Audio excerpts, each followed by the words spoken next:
Τι είναι αυτό? Ένα σπουργίτι.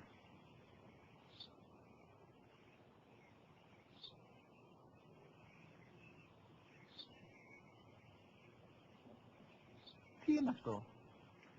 Μόλις τώρα στο πω, πατέρα, σπουργίτι μου.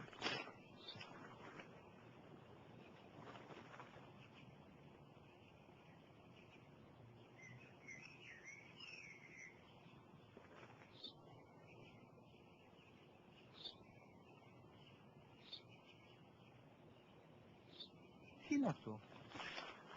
Ένα σπουργίτι είναι, πατέρα. Ένα σπουργίτι. Σπου, γη, τι.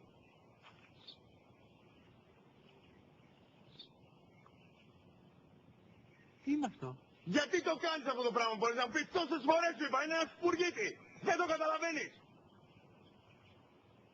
Πού πας?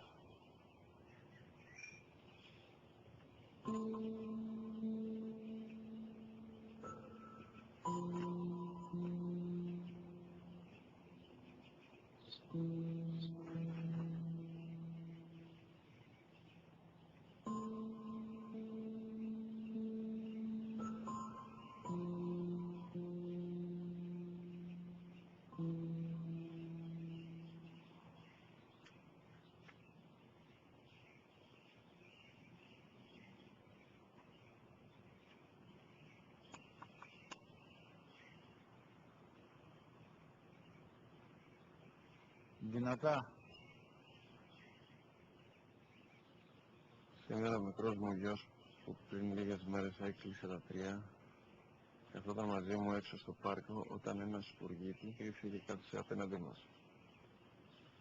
Ο γιος μου με ρώτησε 21 φορές τι ήταν αυτό και του απάντησε και τις 21 φορές ότι ήταν